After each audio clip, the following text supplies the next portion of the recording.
Thank you, Pam, for being a panelist in our session.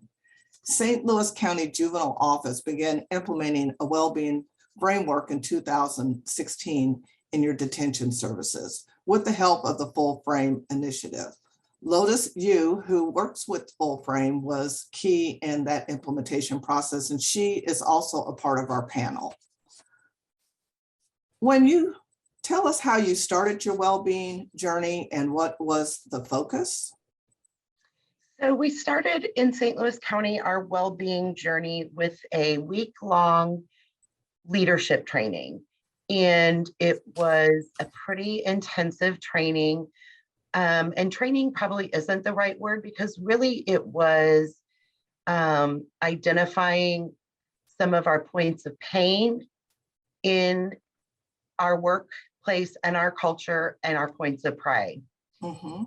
And obviously, that's what we do with kids and families too, parallel process. Mm-hmm. Points of pain, what are things that you'd like to change? Points of pride, what are things that need to stay in place? After that, we gave leaders the time to just let the 5 domains of well-being orientation soak in, identifying trade-offs in our own lives, how we were, our assets and challenges in the 5 domains. Mm-hmm. We developed a design recommendation group that was comprised of leaders and DJOs from every unit or department in our court. And in that design recommendation group, we looked at how to implement 5 domains of well-being into our processes and our forms. It was a long process, but it was very worthwhile. We made recommendations to our administrators about forms and court reporting forms and processes that were all adopted. And most recently, with the help of Lotus, we have developed an onboarding curriculum for new staff that we have done now. I think we've probably done it 3 or 4 times in training new staff and helping them become oriented to the 5 domains of well-being. Pam, how do you see that implementing a well-being framework, how has it impacted the culture? What shifts have you seen in the culture overall that has improved well-being for everybody? We really wanted to drive home a couple tenets of the 5 domains of the Full Frame Initiative, 5 domains of well-being, which were, we are more alike than different, and life is messy. Mm-hmm. Because we felt like that those 2 statements were absolutely true and really put the youth and families we serve and the juvenile officers kind of on the same playing field, because we are on the same field. We were kind of a, I'm the deputy juvenile officer, you need to do what I say organization. And we really shifted to, I'm walking with you and I'm partnering with you on this journey. How has that helped supported staff well-being, that kind of walking with you on the journey? I think they feel a lot less pressure to, I think they felt like it was their job to get kids and families to do what they were supposed to do. Mm-hmm. I think now they really feel like it's their job to walk beside kids and families, to assist them in whatever it is they want to achieve, and not so much, it's everybody has more relaxed Mm-hmm. feeling and less authoritative feelings towards kids. Yeah, great. And what I noticed when you talked about that is that, that parallel process is leadership walking the journey with staff. Yep. And staff walk the journey with the kids. Yes. Yeah. That's exactly right. And how was that different from what you did before?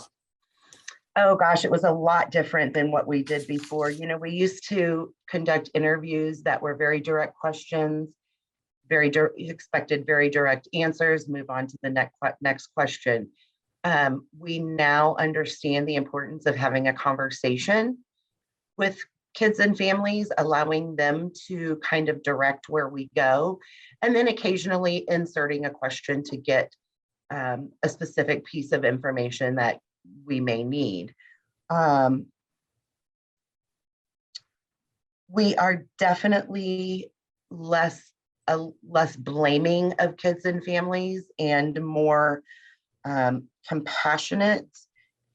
We really changed how we viewed families and youth from this is a family who's really struggling to this is a family who is maybe weighing trade-offs a little bit differently than we would, and we need to understand that.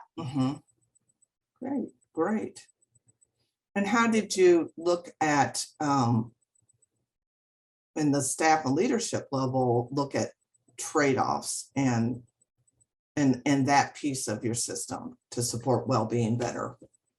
I think the first thing we had to understand is that everybody weighs trade-offs and everybody weighs them differently. And it was really important to check in about that.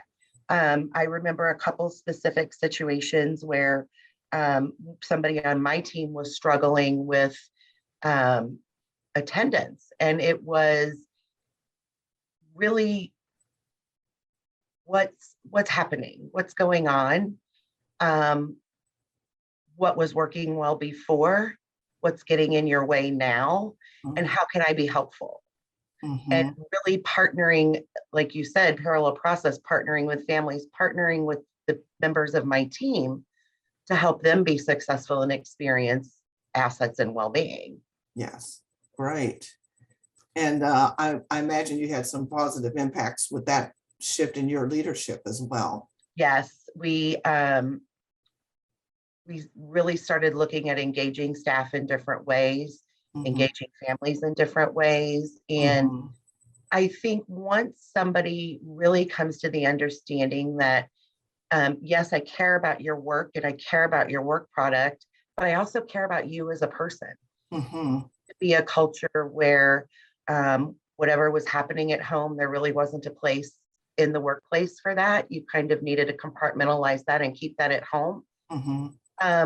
And as a leader, what I recognized is how many times something going on at home really did impact me at work. And so just making it okay for somebody to say, gosh, I'm really struggling at home and it's impacting my work, and brainstorming, how can I be helpful? Being creative. Would it be helpful for you to change your hours for a short period of time so that you can meet the needs of your family and meet the needs of your job? And also, I look at everybody on my team as they absolutely want to be successful. Sometimes you just don't know how in certain times, in certain areas. So really, I think my team feels like they can come to me with anything. And they've really, if I look at kind of the past year, started to identify problems even before I do and bring them to me. Wonderful, wonderful. Well, thank you, Pam. Would you, before we close out, do you have any kind of tips or recommendations you would give to folks around kind of implementing a kind of systemic well-being wellness approach in their organization? Yeah, I think first and foremost, I would say just give yourselves plenty of time. It is culture shift doesn't happen overnight. And even after, like you said, after 5 years, we're still changing our culture in some ways here. So just give yourself plenty of time. And the other thing I think we did that was critical was we understood off the jump that the staff that support the leadership are the experts in our processes. And so we invited them to every step of the way. They were invited, we sought feedback from them and realized that they really were the experts. Excellent. Thank you so much, Pam, and really appreciate your comments and thoughts and the good work that you're doing in St. Louis. You're welcome. It's my pleasure.